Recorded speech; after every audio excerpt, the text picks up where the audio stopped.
Hi guys! Kumusta po kayong lahat guys? Welcome po ulit dito sa aking YouTube channel. Ayan. Kumusta ang lahat guys? Kumusta po?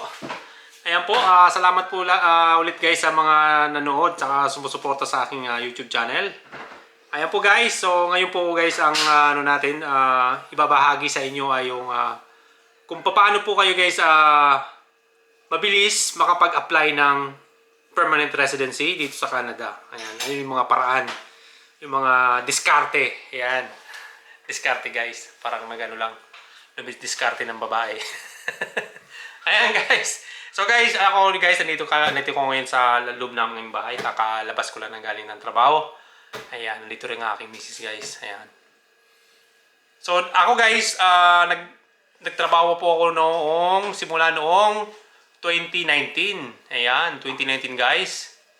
2019, paras kami ng asawa ko. Ayan. Bali guys, ako una dito ng 3 months sa kanya. 3 months lang. Swerte lang guys na napunta siya nung year na yon dito malapit lang sa akin. Nung pumunta siya ng Canada guys. So nag-apply din siya guys ng as work permit. Ayan, nung nakapunta siya dito. Ayan, ngayon ay isa na siyang PSW or Personal Support Worker. Ayan. So nag-aral siya guys dito ng 1 year. So nandito kami guys sa sa Ontario. So nag-aral siya sa Toronto. Ayan. So Toronto, tapos ako naman nagtatrabaho. Ayan. Ayan guys, discarding nga guys. So yung plano ko noon kasi guys noon ay kung makapagtapos agad siya na hindi pa ako nakapag-apply ng PR, siya yung mag-a-apply para sa aming dalawa ng para sa permanent residency. Pero yung course na kukunin niya dapat may postgraduate certificate. Ayan. Work permit. Yeah, postgraduate work permit, right? Postgraduate. Postgraduate certificate, babe. 'Di ba? Ayan guys, ayan yung guys yung misis ko guys nagluluto. Pakita ko sa inyo guys. Ayan, nagluluto guys. Yan. So kung magiging international student ka guys, gusto mong mag-aral o nandito na kayo sa Canada, gusto niyo mag-aral, dapat yung may postgraduate certificate para makapag-apply kayo ng permanent residency. Pero kung 1 year lang, hindi kayo guys makakapag-apply ng permanent resident dito sa Canada guys. Kung mag-aral kayo ng 1 year lang, kukunin yung kurso. Kasi may kakilala ko guys, may katrabaho ako na Pilipino. So nag-aral siya ng 1 year. So open work permit siya. Pwede rin siyang habang nag-aral, di ba? Ngayon, malapit na ma-expire yung niya. Tapos na siya mag-aral. So, malapit na ma-expire yung kanyang work permit. Ngayon, nag-apply siya sa company namin. Ayan, para magkaroon siya ng LMIA. Ayan. At saka makapag-apply siya ng PR, syempre. Ayan, gugugulin niya yung oras na kailangan para makapag-apply ka or para makuha mo yung eligibility doon sa pag-a-apply ng permanent residency guys. Ayan. So yun nga guys, DIY. Yan. Do it yourself. So yung DIY guys, do it your... Ha? Mahirap i-estimate kasi maraming documents. Oh, maraming documents. Pero mas mabilis, mas maganda kung mag-ano ka. Hindi, pag DIY kasi babe, ang ginawa ko, mas yung babayaran mo is mas malalim ka ng bayad. Oh, less yung bayad lang, less ang bayad. Pero yung hassle doon sa mga requirements, mamaya mali-mali pa yung submit mo, magkakaproblema pa, magkaka-delay-delayed. So, ako guys noon, nung na-PR ako dito sa Ontario, ang ginawa ko, nag-passes ako sa attorney or immigration consultant, pero attorney yung guys, attorney. May nag-refer sa amin, pero itong na to ay napaka talaga, legit na legit. Ayan.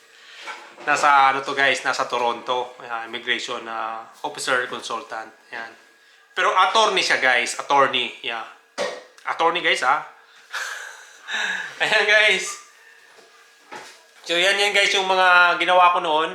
So ngayon kami guys, siya PSW, ako naman trabador lang. Ayan. So sunod guys na ko pala guys, kukwento sa inyo yung anong yung trabaho ko dito guys sa Canada ngayon. Yan.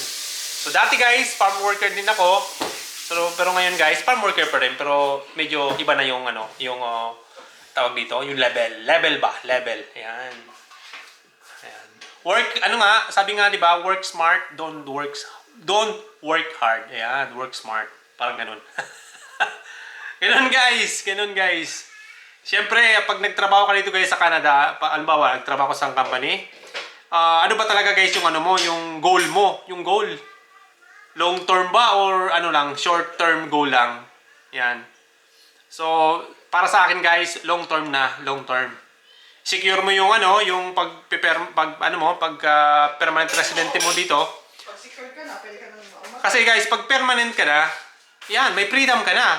Pwede ka nang pumunta sa... Yan, yun yung pinaka-passes mo para makapunta ka dito, makapunta ka doon, palit ka ng trabaho, okay lang. Pero pag hindi ka pa PR, dun ang Mahirap. napakahirap guys magsimula. Napakahirap na magsimula. Pero pag nalagpasan mo yon, Pag PR ka na, pag PR ka na, madali na naman. yun. Yun na yung umpisa ng ng totoong buhay. Ayan, doon na magsisimula. No, kasi pwede ka na magtrabaho kahit saan. Ayan. Makakapagtrabaho na kahit saan. Yung gusto mo, kung Oo. nahihirapan ka na sa trabaho mo na una, siyempre mahirap talaga sa una. Kagaya nga nung aking kaibigan guys, yung kakilala namin na nandun na guys sa ano yan? Yung piggery. Ayan. Oo, yeah, si Jason. Mabaho guys sa piggery, di ba? Mabaho. Kailangan mo magtiis. Oo, Kasi doon talaga yung nag-sponsor talaga.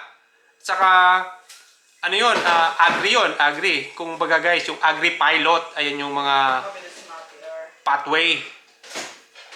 Pathway yung guys, yung agri-pilot. So, yan yung pathway na pwede mong applyan. Agri-pilot guys. Ayan. Maraming namang pwedeng din. Maraming... Ayan guys, abangan nyo guys yung aking mga susunod na video guys. So, ako guys, nung 2019 ako, so nanggaling po ako ng Taiwan. Ayan. Taiwan guys! Yung mga taga-Taiwan yan guys, abangan nyo guys yung aking susunod na video. Kung gusto guys sa mag-apply. At sa susunod ko pang mga video guys, yung mga nasa Pilipinas, meron po ako sa inyong ibibigay na pwede nyong applyan. Legit to guys, legit. Apwera na lang po kung kayo po ay tawag dito, pasok doon sa required na inihingi ng ng company or ng guys. Or yung mga requirements guys, syempre, of course. Ayan guys.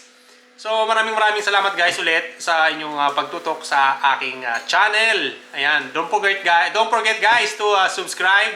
At saka guys, pindutin niyo guys ang bell button diyan. Papindot naman guys.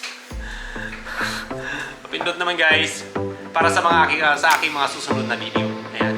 Ayan guys, ito ang aming bahay guys. Ayan, tour po kayo guys. So, ito ang aking misis. Ayan. Guys, nagluluto. So, kakain na rin kami guys. Ayan, kain na. Kain na po tayo lahat. Ayan guys, bye guys! And see you guys on my next video. Bye for now guys. Bye!